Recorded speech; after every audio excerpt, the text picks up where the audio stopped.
Good evening. This is Theater Watch. My name is David Conover, and today I am here with the director and the cast members of what used to be called Teacher's Lounge and is now called All My Raisins in the Sun. Now, I know that title doesn't mean much to you, but when you come and see the show, you'll find out that that title is the absolute crux of the entire show. So you have to come and see the show in order to find out how that title actually makes all the sense in the world. So we're here with Ronnie, Patrick, Antje, Leslie, Amanda, and Ruth. These are most of the people involved in All My Raisins in the Sun. We've been billing it as the female version of the original play called Teacher's Lounge.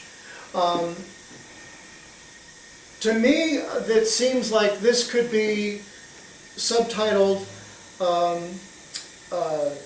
like a reality check, because everything that happens in this show seems to happen in the educational environment. Now, how many people do I have here that are actually involved in the educational system? 3 of you. So I'm sure, let me start with you, Amanda. I'm sure that you probably don't have to go too far in order to find inspiration for your character in this play. Is that true? No, it's dealing with managers who don't know what they're doing and people who impose rules that don't make any sense and having to uphold standards that are crap is very common. Uh-huh. No. Antje, you have a very believable character. And you, well, you know, as a credit, she's the nice guy. as a credit to you, you're absolutely perfect in the characterization that you put forward. Would you tell us a little bit about how you came to your character's demeanor in this production? Well, my character is a disillusioned teacher. She's waiting for retirement. She's been in the school system for a really long time. She really didn't ever want to be a teacher. It was like her second choice.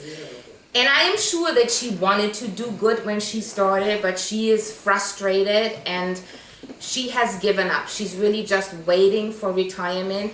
And I think that happens to people when they live in an environment where they fear that what they are trying to achieve is not being honored, that there are obstacles put in their way that they cannot overcome, and that there are demands being put on them that they cannot possibly fulfill.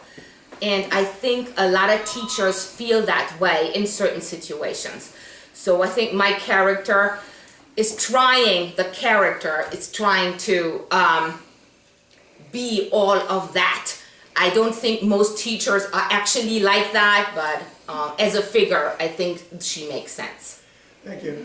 Patrick, Yes. you have a very interesting character. It's certainly unique, and I'd have to say it probably doesn't occur naturally in every school system.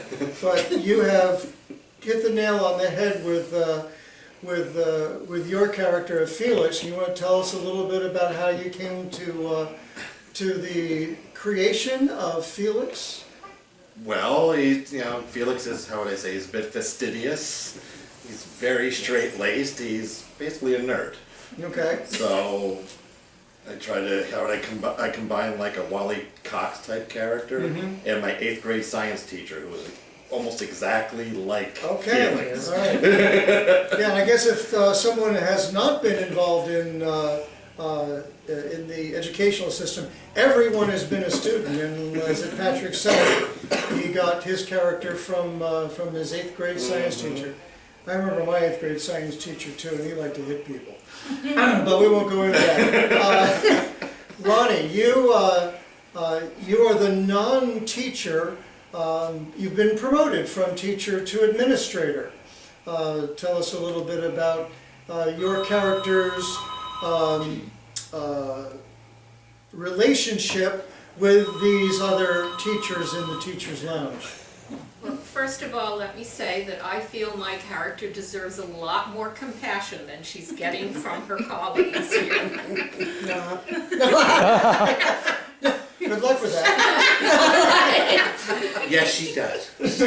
She's a third-generation educator, and her father was the principal in the same school, and she spent her whole life trying to live up to his expectations and make him proud of her.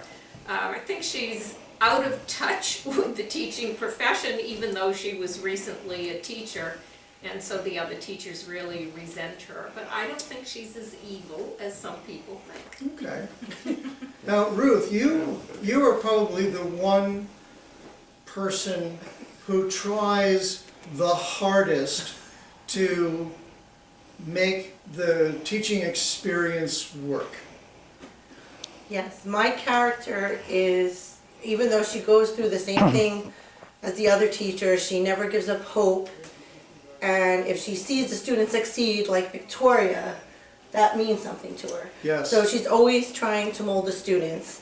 And to get through the other things, like dealing with Mrs. Wagner, she drinks with Sal.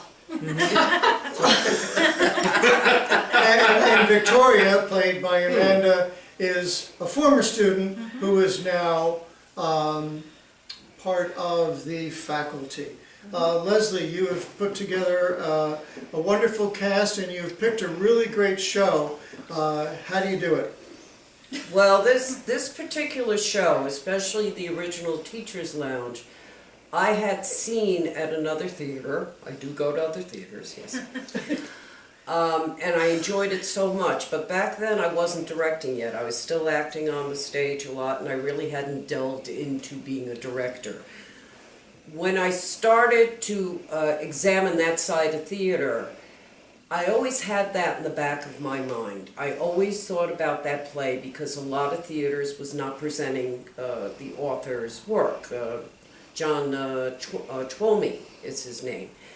And when I came here to First Avenue, the one thing that I like about First Avenue a lot is they will give a local artist a chance. They will do projects that are not well known elsewhere. And that's always an exciting thing. I've been doing theater over 25 years, and when you see another My Fair Lady or a Neil Simon, or it gets boring. You want to be able to spread your wings and do something that nobody else has done. So when I approached Joe, and I actually approached Dave, and I said, I have this great play called Teachers Lounge that I saw, and I really think it would fit in your environment here. It would be great for your stage, and the cast is not tremendous, and it's not overwhelming, and I think it's something your audience would enjoy. So I contacted the author, but he had now updated Teachers Lounge to this version, which was more female-oriented. The original Teachers Lounge was more male-oriented, and from that, he was very excited that we were going to present this production. And in fact, he'll be here on Sunday. So Anyone who wants to meet sure the you'll- author, make reservations I'm for sure that he day. will be very pleased to meet people. He's very lovely, and he's, like I said, very excited that we're presenting this because it hasn't been shown. It actually won the 2004 Neil Simon Comedy Festival, Oh. so it did have awards behind it. And the problem being is that the title, like you said, Dave, is not recognizable, and people may mix it up with All My Sons or something like that. It's not the big dramatic play. The other It's- one is it's- A Raisin in the and Sun. A Raisin in the Sun, which are both very which is- this is dramatic, not. heavy, which is not. Yes. This is lighthearted, it's comical, it's also poignant, and these cast members have brought to life these characters. Absolutely, living color too, I might add. Absolutely, and I know that John will be very pleased when he comes on Sunday to see you.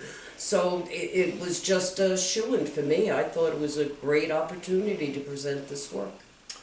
And that's All My Raisins in the Sun, which is showing this month, the month of April, First Avenue Playhouse. It's a very funny and poignant Yes, it is. production. I wouldn't call it a dramedy, it's more of a comedy with a message. So come out to the theater and treat yourselves to All My Raisins in the Sun. Thank you very much for watching. This is Dave Conover, and good night.